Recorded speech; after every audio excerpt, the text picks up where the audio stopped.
আসসালামু আলাইকুম। শুরু করছি আমি পদ্মজা উপন্যাসের ৬৫তম পর্ব। তুষার হাঁসফাঁস করা অস্বস্তিকর ভ্যাপসা গরমে অধৈর্য হয়ে উঠেছে। পদ্মজা তখনও শূন্যে দৃষ্টি রেখে বিড়বিড় করছে। মেয়েটা যেদিকে তাকায় সেই দিকেই তাকিয়ে থাকে। তুষার রুমাল দিয়ে কপালের ঘাম মুছে ডাকল, মিস পদ্মজা। পদ্মজা তাকালো। তার চোখ দুটি ফোলা আর ঠোঁট দুটি সবসময় তীর করে কাঁপে। তুষারের তীক্ষ্ণ চোখ দুটির দিকে তাকিয়ে পদ্মজা বলল, আমার ফাঁসি কবে হবে? এত দেরি হচ্ছে কেন? পদ্মজার কণ্ঠে ফাঁসির জন্য আকুতি। একটা মানুষ কতটা নিঃস্ব হলে পৃথিবী থেকে মুক্তি চায়। তুষারের ধারণা নেই। সে তার ভেতরের মায়া লুকিয়ে গাম্ভীর্য বজায় রেখে বলল, আপনাকে যা প্রশ্ন করা হয়েছে তার উত্তর দিলেন না তো? পদ্মজা অবাক হয়ে প্রশ্ন করল, কোন প্রশ্ন? মুহূর্তে ভুলে গিয়েছে। তুষার অবশ্য এতে রাগল না। সে আবার প্রশ্ন করল, তিনি কি পাপ থেকে বেরোনোর চেষ্টা করেছিলেন, তারপর আর ভালোবেসেছিলেন আপনাকে? আগে বলুন। পিশাচের মতো যাদের আচরণ তারা কাউকে ভালোবাসতে পারে? তুষার তার বিচক্ষণ মস্তিষ্ক দিয়ে ভাবল, ভেবে বলল, পারে। তারা কম মানুষকে ভালোবাসে, কিন্তু যাকে ভালোবাসে তার সাথে সব ভালো করে, আর যার সাথে খারাপ তার সাথে খারাপই। তবে এদের পিচার সিদ্ধে বাধা পড়লে তখন ভালোবাসা থাকে কিনা আমার জানা নেই। পদ্মজা উদাস হয়ে বলল, আমি সব জেনে যাওয়ার পর কখনো মনে হতো তিনি ব্যাকুল আমার জন্য, আর কখনো মনে হতো আমার সামনে স্বয়ং শয়তান দাঁড়িয়ে আছে। এই ভালো এই খারাপ। উনি উন্মাদের মতো হয়ে যেতেন। কি করছেন না করছেন তা যেন নিজেও বুঝতেন না। আই থিঙ্ক তিনি দুটো জীবন নিয়েই বাঁচতে চেয়েছিলেন। তারপর সময় চলে আসে একটা বেছে নেওয়ার। তখন তিনি মানসিকভাবে বিপর্যস্ত হয়ে পড়েন। পদ্মজা চকিতে তাকালো।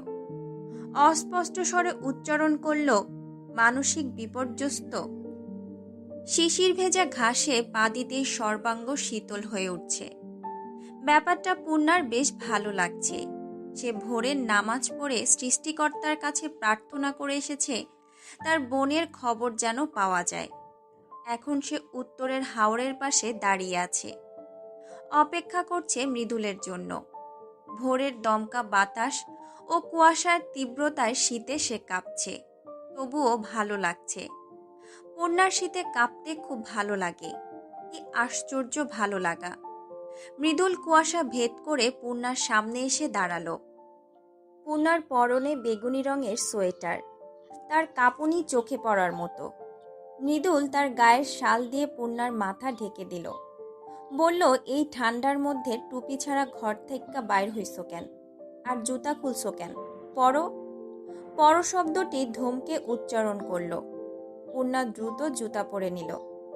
বলল, শাল দিয়ে দিলেন যে, আপনার ঠান্ডা লাগবে না? আমারে দীক্ষা লাগে আমার ঠান্ডা লাগতাছে।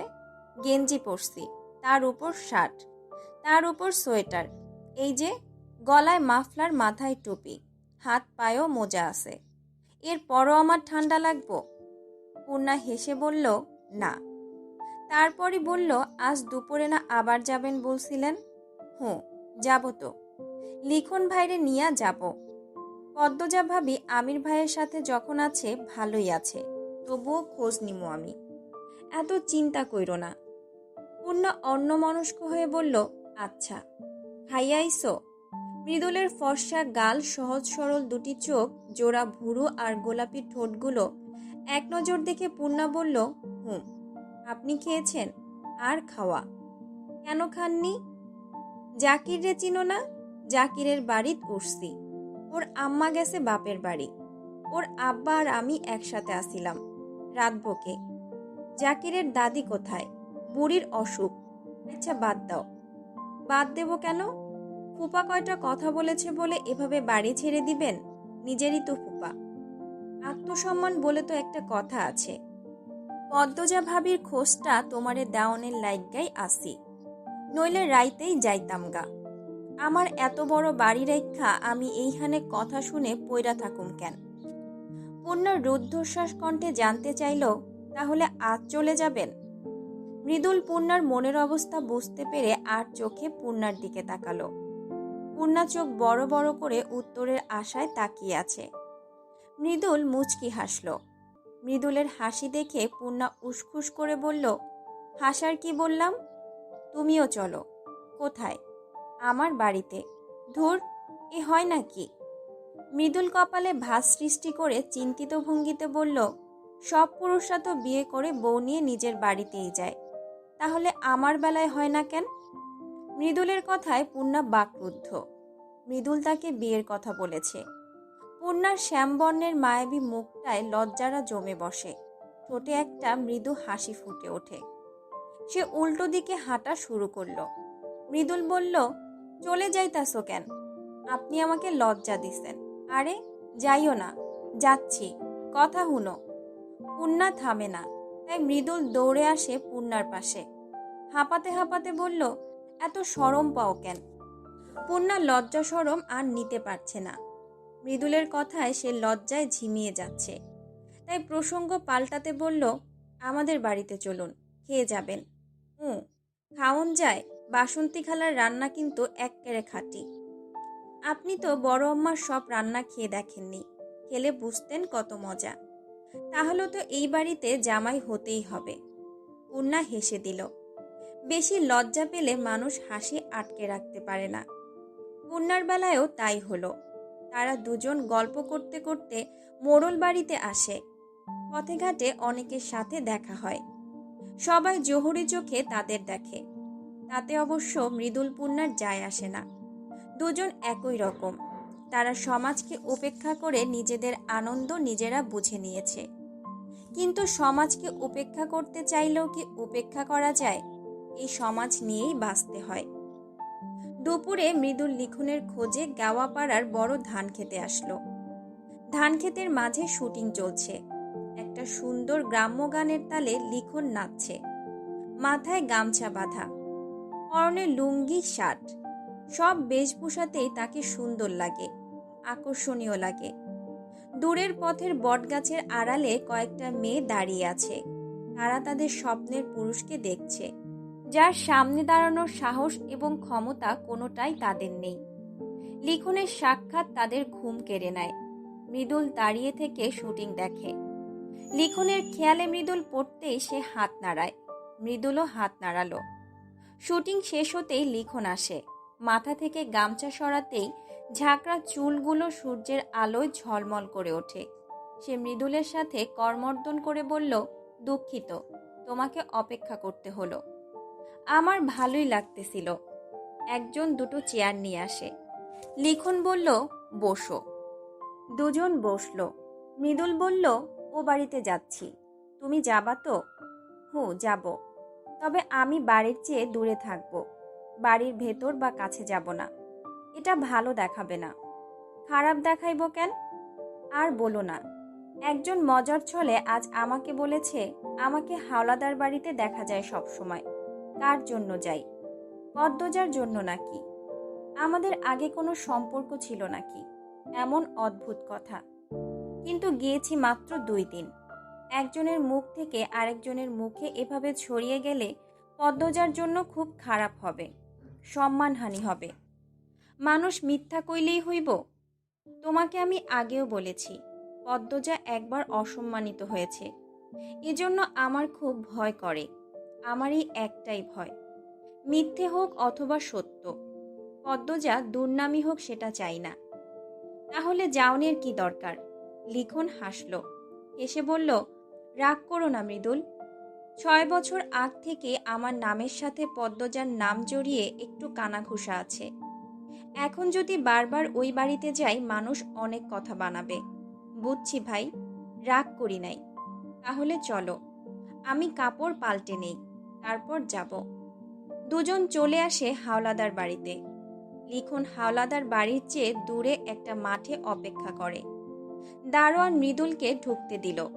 মৃদুল দারোয়ানের পেটে থাপ্পড় দিয়ে বলল, শালার পোটলা, এখন ঢুকতে দিলি কেন? বড় চাচাই কইছে। মৃদুল আলোক ঘরের বারান্দায় দেখলো মজিদকে। সে দারোয়ানের মাথায় একটা টোকা দিয়ে আলোক ঘরে চলে আসে। মজিদ হাওলাদার চেয়ারে বসে বই পড়ছেন। এই মানুষটা মৃদুলের খুব পছন্দের। এমন সৎ উদার মনের মানুষ সে দুটো দেখেনি, দেখলেই ভক্তি চলে আসে। অলন্দপুরের মানুষ সুখী এই মানুষটার জন্যই। সব সময় বাইরে থাকেন, হুটহাট বাড়িতে পাওয়া যায়। মৃদুল মজিদের সামনে এসে দাঁড়ালো, সালাম দিল। আসসালামু আলাইকুম মামা। মজিদ হাওলাদার বই থেকে চোখ তুলে উত্তর দিলেন, ওয়ালাইকুম আসসালাম। মৃদুল নাকি? জি মামা। তুমি বাড়ি ছেড়ে কোথায় গিয়েছো? রাতে দেখলাম না। মৃদুল মাথা নত করে বলল, আলম ভাইয়ের বাড়িতে, জাকিরের আব্বা। তুমি আমার বাড়ি রেখে অন্যের বাড়িতে গিয়ে থাকছো? এটা ঠিক না মৃদুল, আমি অসন্তুষ্ট হয়েছি। কেউ অপমান করলে কি আর থাকা যায়? শুনছি আমি। এটা খলিলের বাড়ি নাকি আমার বাড়ি? তুমি এখানেই থাকবে। আইস চইল্লা জামু বাড়ি। এ তো তোমার রাগের কথা, রাগের সিদ্ধান্ত। আর কয়টা দিন থেকে যাও। ফুপার কথা রাখো। তোমার আব্বা শুনলে কি বলবেন? আব্বারে কইতাম না, যা বলছি শোনো। আচ্ছা মামা, যাও, ঘরে যাও। দুপুরে খেয়েছো? না খেলে খেয়ে নাও, যাইতাছি। আচ্ছা মামা, আমির ভাই কই? আমির তো ঢাকা গেছে। কয়দিন ধরে? গতকাল বিকেলেই গেল। পদ্মজা ভাবিরে নিয়ে গেছে? হুম, দুজনেই গিয়েছে। চলে আসবে 2-3 দিনের মধ্যে। আচ্ছা মামা, গত কয়দিন আমির ভাই কই আসছিল? ঢাকা ছিল, তারপর এসে পদ্মজাকেও নিয়ে গেছে। পদ্মজার বিশ্ববিদ্যালয়ের কোনো ব্যাপার বোধ হয়। এত কি আর আমাদের বলে? তুমি এত ভেবো না, যাও, খেতে যাও। মৃদুল মজিদের কথা বিশ্বাস করে নিল। অবিশ্বাসের প্রশ্নই আসে না। মৃদুল ভাবল, তাহলে দাঁড়ালো যে আমির ভাই এতদিন ঢাকা ছিল, তাই পদ্মজা ভাবিকে নিরাপত্তা দেওয়া হয়েছে। এজন্য কাউকে ঢুকতে দেওয়া হয়নি। আমির ভাই পদ্মজা ভাবির জন্য কেমন পাগল সবাই জানে, তাই এই পাগলামি মানা যায়। তারপর কোনো জরুরি কাজে পদ্মজা ভাবিকেও নিয়ে যাওয়া হয়। মজিদ মামার কথা মতো সেই জরুরি কাজ পদ্মজা ভাবির বিশ্ববিদ্যালয়ের কোনো ব্যাপার হতে পারে, পরীক্ষা বা অন্য কিছু। মৃদুল মনে মনে খুশি হয়। সে মজিদকে বলল, মামা আমি আইতাছি। তারপর বেরিয়ে আসলো। লিখনকে সব বলল, তার ভাবনাও জানালো। লিখনও মেনে নিল। মৃদুল চলে যেতেই মজিদ হাওলাদার হাঁপ ছেড়ে বাঁচলেন। আমিনার কাছ থেকে তিনি শুনেছেন মৃদুল লিখন এসেছিল, আর কি কথা হয়েছিল তাও জেনেছেন, তাই গুছিয়ে ব্যাপারটাকে সামলাতে পেরেছেন। হাত পা বাঁধা অবস্থায় বিছানায় পড়ে আছে পদ্মজা। তাকে স্বাগতম দরজা দিয়ে এওয়ান নামে একটা ঘরে রাখা হয়েছে। দুপুর অবধি সে ঘরে বন্দি ছিল, হাত পা বাঁধা ছিল না। তারপর যখন কতগুলো মেয়ের বুক ফাটা আর্তনাদ তাকে কাঁপিয়ে তোলে, বাতাস ভারী হয়ে ওঠে, তখন দরজায় জোরে জোরে শব্দ করেছে। ফলস্বরূপ তার হাত পা বেঁধে তাকে অন্যদিকে নিয়ে আসা হয়েছে। রাফেদ নিয়ে এসেছে। গত রাতের পর আমিরের সাক্ষাৎ আর মিলেনি। মানুষটা এখানেই আছে, সে কণ্ঠ শুনেছিল, শুধু তার কাছে আসেনি। আমির পাতাল ঘরের দরজার সামনে বসে আছে। এক পাশে রক্ত লেখা দরজা, অন্য পাশে স্বাগতম দরজা। রক্তের ভেতর 4টি ঘর, স্বাগতম ঘরের ভেতর 5টি ঘর। এ নিয়েই পাতাল ঘর। সে হাতের ওপর কপাল ঠেকিয়ে কিছু চিন্তা করছে। কপালের রগগুলো দপদপ করছে। সন্ধ্যা হয়েছে কিছুক্ষণ হলো। রিদওয়ান খলিলের এখানে আসার কথা ছিল। সকালে মজিদ ও খলিলের সাথে তার কথা হয়েছে। তাদের মধ্যে কেউ আহত হলে হাসপাতালে রাখা হয় না, নিজেদের দেখাশোনা নিজেদের করতে হয়। রিদওয়ানের জ্ঞান ফিরেছে, তবে অবস্থা ভালো নয়। এতে আমিরের যায় আসে না। বেঁচে আছে তো তাকে হাসপাতালে আর থাকতে দেবে না। অপেক্ষা করতে করতে অধৈর্য হয়ে আমির উঠে পড়ে। তখন ফট করে পাতাল দরজা খুলে যায়। প্রবেশ করে মজিদ, খলিল আর রিদওয়ান। রিদওয়ানের মুখ শুকিয়ে ছোট হয়ে আছে, মাথায় ব্যান্ডেজ, চোখ নিভু নিভু। খলিলের হাতে বিভিন্ন ওষুধপত্র, স্যালাইন। মজিদ প্রবেশ করেই বললেন, তোর বউ কোথায়? আমির উত্তর দিল না। সে পদ্মজার ব্যাপারে কথা বলতে আগ্রহী নয়। খলিল বললেন, এই সেরির কইলজাটা বেশি বড়, এইখানে আয়া পড়ছে। আমি কইতাছি ভাই, এই সেরির সময় থাকতে সরায়া না দিলে এই সেরি একদিন আমরারে সরায়া দিব। বাবলুর মতো জাত খুনিরে মাইরা ফেলছে, আর আমরারে পারবো না। আমির কারো সাথে কোনো রকম কথা না বলে রিদওয়ানের শার্টের কলার চেপে ধরল। কিরমির করে চাপা স্বরে বলল, পদ্মজার গলায় দাগ হলো কি করে? রিদওয়ানের অবস্থা শোচনীয়। তাকে আরো কয়েকটা ঘন্টা সময় দিলে সে কিছুটা শক্ত হয়ে যেত। আমির এভাবে চেপে ধরাতে তার জান বেরিয়ে আসতে চাইছে। মজিদ আমিরকে টেনে সরিয়ে আনে, বলে, মারিস না, মরে যাবে। আমির তার ভয়ঙ্কর চোখ দুটি রিদওয়ানের মুখের উপর রেখে বলল, কুত্তার বাচ্চারে আমি জবাই দেব। আমির, আব্বা, এখন বইয়ের প্রতি মায়া দেখানোর সময় না। মাত্র 8 দিন বাকি। রিদওয়ানকে সুস্থ হতে হবে। আমাদের সবাইকে মিলে কাজ করতে হবে। 21 জন মেয়ে 8 দিনের মধ্যে জোগাড় করতে হবে। মজিদের কথা আমিরের ওপর কাজ করে। সে খলিলকে বলে, এটু ঘরে রিদওয়ানকে রাখতে। খলিল রিদওয়ানকে নিয়ে যান। মজিদ তীক্ষ্ণ দৃষ্টিতে আমিরকে দেখে বললেন, আমরা কিন্তু এখন বিপদের উপরে আছি। কিছুতেই মন অন্য জায়গায় দেওয়া যাবে না। বিপদ থেকে রক্ষা না পেলে এতদিনের কষ্টে গড়ে তোলা সাম্রাজ্য জ্বলে যাবে। তোর হাতে সব দিয়েছি, কারণ আমি জানি আমার ছেলে বাঘের বাচ্চা। সে সব কিছু পারে, থাবা দিয়ে ধ্বংস করে দিতে পারে। অর্থের উপরে কিছু নেই, অর্থ দিয়ে সব কেনা যায়।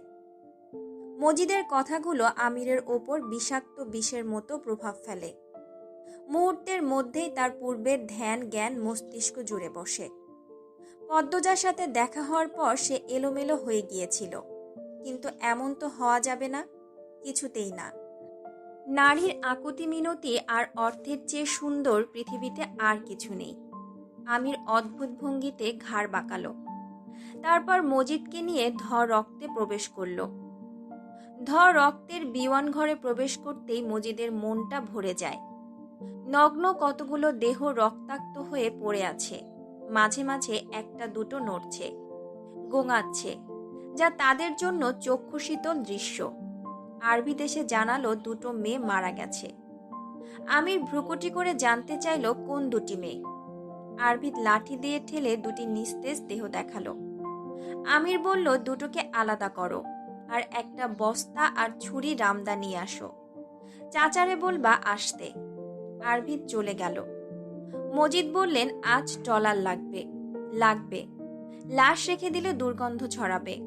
আজ মন্তরে বলে দিও বড় নদীতে ফেলতে, মাদিনীতে যেন না ফেলে। শফিক বলছে কয়দিন পর পর একই নদীতে লাশ পাওয়া যা সন্দেহবাতিক। ওদের থানায় তদন্ত চলছে। মজিদ মহা বিরক্তি নিয়ে বললেন, মন্তুরে মন চায় জুতা দিয়ে পিটায়। বারবার বলার পরও একই ভুল করে। কয়টা ঘা দিলেই ঠিক হয়ে যাবে। রাফেদ পদ্মজার জন্য খাবার নিয়ে আসে। প্লেট বিছানার এক পাশে রেখে পদ্মজার হাত পায়ের বাঁধন খুলে দিল। বন্দিদশা থেকে মুক্তি পেয়ে রাফেদ কিছু বুঝে ওঠার পূর্বে রাফেদকে জোরে ধাক্কা মারল পদ্মজা। রাফেদ এমন আক্রমণের জন্য প্রস্তুত ছিল না। 200 বছরের পুরনো পাতাল ঘরের দেয়ালে বাড়ি খেতেই মাথা চক্কর দিয়ে ওঠে। ততক্ষণে পদ্মজা বেরিয়ে যায়। পদ্মজা নিশ্চিত হয়ে গেছে তাকে কেউ আক্রমণ করবে না। আমির আক্রমণ করতে নিষেধ করেছে। তাই সে নির্ভয়ে রাফেদকে আঘাত করে বেরিয়ে আসে। এক ছুটে প্রবেশ করে রক্তে। আমিরের সাথে তার কথা আছে। সে কি চায়, জানতে চায়। এভাবে সময়টাকে থামিয়ে রাখলে চলবে না। বিওয়ান ঘরের সামনে এসে দাঁড়ালো পদ্মজা। গতকাল দেখেনি দরজায় বিওয়ান লেখাটি, আজ দেখেছে। তার বুক কাঁপছে দুরু দুরু। মজিদ হাওলাদারের হাসি শোনা যাচ্ছে গোঙানির শব্দ। পদ্মজার লোমকূপ দাঁড়িয়ে পড়ে। সে দরজা ঠেলে উকি দেয়। গতকাল দৃশ্যের চেয়েও ভয়ঙ্কর এক দৃশ্য ভেসে ওঠে। মেঝেতে রক্তের বন্যা। প্রতিটি মেয়ে অচেতনের মতো পড়ে আছে। তারা চিৎকার করছে না, যেন প্রাণ যাওয়ার অপেক্ষাতেই আছে তারা। মজিদ হাওলাদার লাঠি দিয়ে মেয়েগুলোর স্পর্শকাতর স্থানে পাশবিক উল্লাসে আঘাত করছে। তার চেয়ে কিছুটা দূরে দামি একখানা চেয়ারে বসে আমির কিছু কাগজ দেখছে। পাশেই খলিল হাওলাদার বসে আছেন। একটা মেয়ের দেহ ছুরি দিয়ে কেটে বস্তায় ভরছেন, যাতে কেউ দেহ শনাক্ত করতে না পারে। সামনে রয়েছে রামদা তিনটে। বীভৎস দৃশ্যটি যে কাউকে ভীত ও সন্ত্রস্ত করে তুলবে। পদ্মজার বেলাও তা হয়। বমি গলায় এসে আটকে যায়। শরীর বেয়ে একটা আগুন ছুটে এসে মাথায় থেমে যায়। সঙ্গে সঙ্গে পদ্মজার চোয়াল শক্ত হয়ে আসে। সে ঝড়ের গতিতে তেড়ে এসে বয়স্ক শয়তান মজিদকে এক ধাক্কায় ছুঁড়ে ফেলে দূরে। মজিদ হাওলাদার উবু হয়ে পড়ে যান। নাক ফেটে রক্ত বেরিয়ে আসে। মজিদ মেঝেতে উবু হয়ে পড়তেই খলিল উঠে দাঁড়ায়। পদ্মজার চুলের মুঠি টেনে ধরে। সেকেন্ড খানিক পার হতে পারেনি তার আগেই আমির খলিলকে থাবা দিয়ে সরিয়ে দেয়। এক হাতে জড়িয়ে ধরে পদ্মজাকে। আমিরের ছোঁয়া লাগতেই পদ্মজা ছ্যাঁত করে উঠল। এই ঘৃণ্য মানুষটিকে সে এখন সহ্য করতে পারছে না। আমিরকে ধাক্কা দিয়ে সরিয়ে মেঝে থেকে রামদা তুলে নিল। আমিরের দিকে রামদা তাক করে সাপের মতো হিস হিস করতে করতে বলল, আমি কিন্তু মেরে দেব, একদম একদম মেরে দেব। পদ্মজার গলা কাঁপছে, শরীর কাঁপছে। চারপাশে রক্তাক্ত দেহ ছড়িয়ে আছে। এক পাশে মানুষের দেহের টুকরো। সে ভেতরে ভেতরে ভেঙে গুড়িয়ে যাচ্ছে। এই পরিবেশ সে নিতে পারছে না। এমন নির্দয় বর্বর মানুষ ছিল পাক সেনারা। এই কথা সে শুনেছে তার মায়ের কাছে। সে যেন পাক সেনাদের বাঙালি রূপে দেখছে। পদ্মজা অস্থির হয়ে চারপাশ দেখে। মেয়েগুলোকে কিভাবে বাঁচানো যায় জানা নেই, কোনো পথ নেই। খলিল পদ্মজার দিকে ছুরি ছুঁড়ে মারার জন্য উদ্যত হয়। তখন আমির হুঙ্কার দিয়ে উঠল, শুয়োরের বাচ্চা, হাত নামা। কি জঘন্য! আমিরের ভাষা, চোখের দৃষ্টি, হুঙ্কার। পদ্মজার গা রিরি করে ওঠে। সে আমিরের দিকে রামদা উঁচু করে বলল, যারা যারা আছে সবাইকে ছেড়ে দিন, নয়তো নয়তো আমি আপনাকে মেরে ফেলব। পদ্মজা ঘামছে, তার কথা এলোমেলো, তার শরীরে অস্থিরতা। একবার এদিকে তাকাচ্ছে আর একবার ওদিকে। দিক দিশা হারিয়ে ফেলেছে। কি করবে ভেবে পাচ্ছে না। তার মাথা কাজ করছে না। বমি ঠেলে ঠুলে উপরের দিকে আসছে। আরভির দরজার পাশে এসে দাঁড়ায়। রাফেদ তার পিছনে মাথায় হাত দিয়ে দাঁড়িয়ে আছে। পিছনে কারো উপস্থিতি টের পেতেই পদ্মজা ফিরে তাকালো। সুযোগ পেয়ে আমির পিছন থেকে পদ্মজাকে জড়িয়ে ধরল। পদ্মজার হাত থেকে রামদা ছিনিয়ে নিল। পদ্মজা কিটমিট করতে থাকে। মুখ দিয়ে কর্ধে বের হতে থাকে অদ্ভুত কিছু শব্দ। আমির পদ্মজাকে নিজের দিকে ফিরিয়ে ধমকে বলল, এবার বেশি বাড়াবাড়ি হয়ে যাচ্ছে, থামো। পদ্মজা অগ্নি চোখে আমিরের দিকে তাকালো। সে আমিরের সাথে ধস্তাধস্তি শুরু করে। নিজের অজান্তে খামচে আমিরের হাত থেকে রক্ত নিয়ে আসে। ছটফট করতে থাকে। পদ্মজার গা থেকে শাড়ি পড়ে যায়। ভেসে ওঠে শরীরের অনেকাংশ। সম্পর্কে মজিদ খলিল যাই হোক না কেন, আমি জানে তারা কতটা নিকৃষ্ট। তাদের চরিত্র চাহনি সব নিয়েই তার ধারণা আছে। তাই সে দ্রুত পদ্মজাকে শাড়ি দিয়ে ঢেকে দিল, শক্ত করে চেপে ধরল। আচমকা পদ্মজা বমি করতে শুরু করে, যা ছিটকে পড়ে আমিরের চোখে মুখে। সে চোখ মুখ কুঁচকে ফেলে। পদ্মজার শরীর নেতিয়ে পড়ে। আমির পদ্মজাকে নিয়ে এওয়ানে চলে আসে। দুর্বল শরীরেও পদ্মজার তেজ কমে না। আমিরও হারার পাত্র নয়। তার পুরুষালী শক্তির সাথে পদ্মজা পেরে ওঠেনি। একসময় পদ্মজা থেমে গেল, ডুকরে কেঁদে উঠল। আমির দূরে সরে দাঁড়ায়। এ কি শুরু হয়েছে? তার এই রাজত্বে এমন বিশৃঙ্খলা কখনো হয়নি। পদ্মজার জন্য বারবার কাজে বিঘ্ন ঘটছে। পদ্মজাকে অন্দরমহলে পাঠানো সম্ভব না। পদ্মজা যেভাবে রিদওয়ানকে আঘাত করেছে তাতে আর ভরসা নেই। যে কোনো মুহূর্তে পদ্মজা হাতের বাইরে চলে যেতে পারে। একমাত্র সেই পারে পদ্মজাকে নিয়ন্ত্রণ করতে। আর এই মুহূর্তে তার অন্দরমহলে ফেরা যাবে না। 2-3 দিন লাগবে ফিরতে। আমির মনে মনে ভেবে নেয় বাকি যে কয়েকটি দিন সে এখানে আছে পদ্মজাকে এক ঘরে বেঁধে রাখবে। কি কিছুতেই বাঁধন খোলা যাবে না। আমির পদ্মজার দিকে এগোয়। পদ্মজা চিৎকার করে উঠল, খারাপ লোক, ঘেন্না হচ্ছে, ঘেন্না হচ্ছে আমার। পদ্মজা প্রবল আক্রোশে আমিরের পায়ের কাছে থুতু ফেলল। আমির পদ্মজার 2 হাত পিঠের দিকে নিয়ে শক্ত করে চেপে ধরল, বেঁধে ফেলল দড়ি দিয়ে। তারপর বিছানায় ফেলে পা বাঁধতে বাঁধতে বলল, ভুল করলে এখানে এসে, এতে নাক না গলালে ভালো থাকতে, সুখে থাকতে। পদ্মজা কোর্ধে আক্রোশে ঘুরে আছে, হাত পা বেঁধে ফেলল, মুক্ত আছে। পদ্মজা মুখের থুতু দিয়ে বুঝিয়ে দিল সে আমিরকে সহ্য করতে পারছে না। আমিরের মুখে থুতু পড়তেই তার মাথা চড়ে যায়। পদ্মজা, আমাকে ডাকবেন না আপনি, পিশাচ একটা। আমি কিন্তু তোমার গায়ে হাত তুলব। আমি আশা করি না যে আপনি আমাকে মারবেন না। মজিদ আয়েশি ভঙ্গিতে বসে আছেন। তিনি পদ্মজাকে নিয়ে আতঙ্কে আছেন। মনে মনে তিনি পদ্মজাকে কয়েকবার খুন করেছেন, কিন্তু তা বাস্তবায়ন হয়তো সম্ভব না যতদিন পদ্মজার উপর আমিরের আকর্ষণ আছে। তিনি খলিলকে গম্ভীর কণ্ঠে বললেন, আমিরে পদ্মজার কাছ থেকে নিয়ে আয়। ওই মাগিরজি মায়াবিনী রূপ দিয়ে আমার সোনার ডিম পাড়া হাঁসকে বশ করে নিবে। খলিলের কানে মজিদের কথা গেল না। তিনি রাগে ফুলে আছেন। আমি সব সময় তার সাথে এবং রিদওয়ানের সাথে কুকুরের মতো ব্যবহার করে। 2 বাপ বেটা মিলে অনেকবার পরিকল্পনা করেছে আমিরকে খুন করার, কিন্তু আমিরের তীক্ষ্ণ দৃষ্টি, প্রখর শ্রবণ শক্তি, নিজেকে রক্ষা করার মতো কৌশল ডিঙিয়ে আক্রমণ করার সাহস কখনো হয়ে ওঠেনি। এছাড়া আমিরের এক একটা চামচা তার মতোই জাতখুনি। তবে খলিল দমেও যাননি। একদিন সুযোগ হবে, সেদিন এক কোপে আলাদা করে দিবেন আমিরের মাথা। তাছাড়া মজিদকেও খলিলের পছন্দ নয়।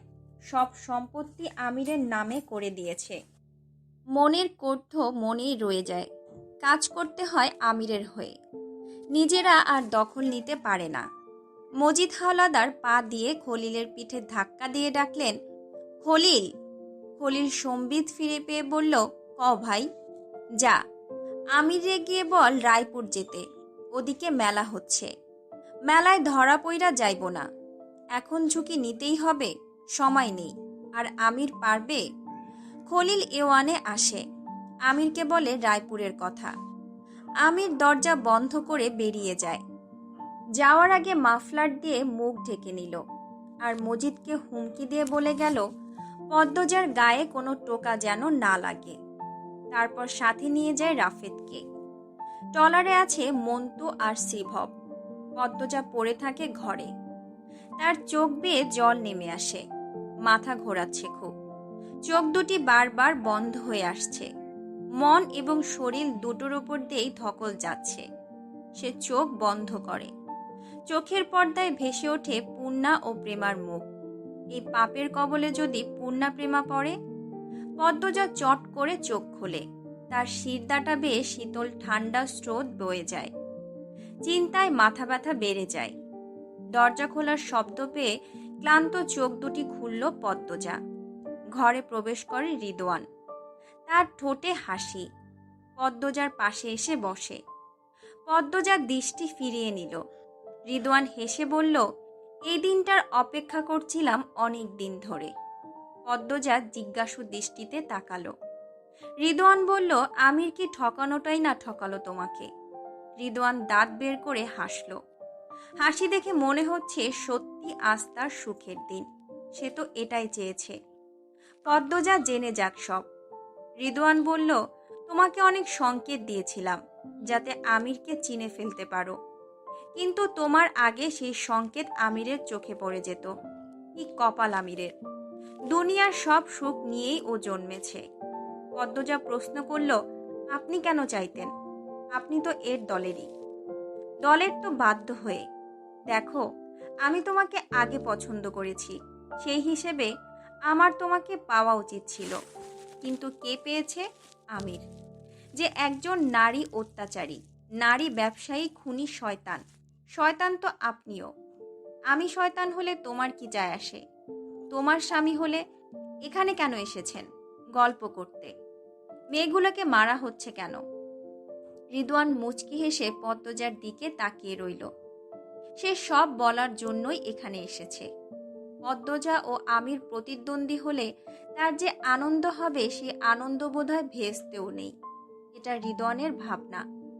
তাই তো সে যখনই শুনল আমিরের উপস্থিতি এখন নেই, সঙ্গে সঙ্গে অসুস্থ শরীর নিয়েই পদ্মজার কাছে চলে এসেছে।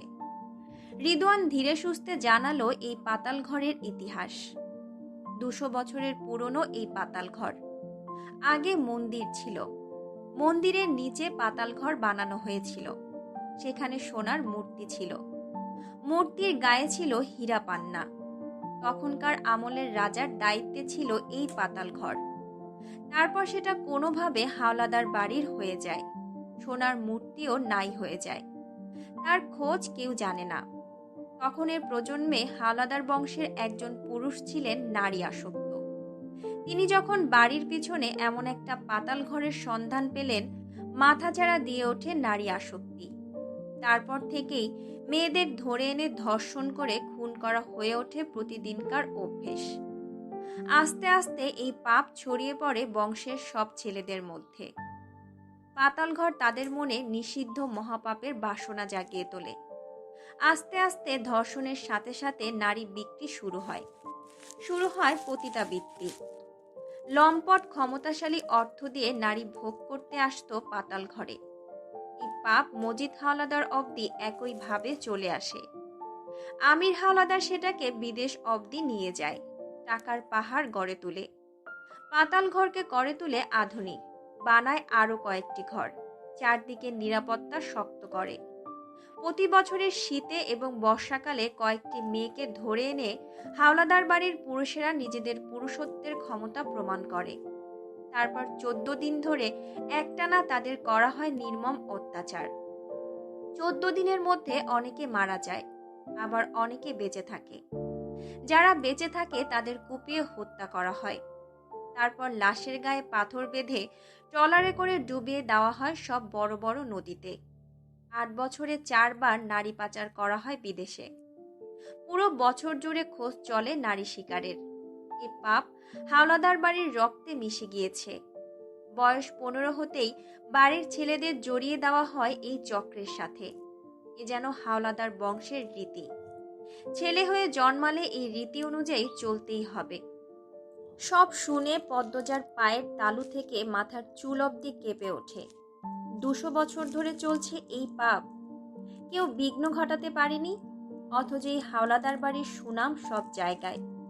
হিন্দুরা হাওলাদার বাড়ির পুরুষদের দেবতার সাথে তুলনা করে, আর মুসলিমরা ফেরেশতার সাথে। অথচ এদের রক্তে শয়তানের বসবাস। এই তবে এই বাড়ির রহস্য। এজন্যই কি মেয়ে হওয়ার পর সৃষ্টিকর্তা তাকে বন্ধা করে দেয়? আমিরও কি নারী আসক্ত? এটাই তো স্বাভাবিক।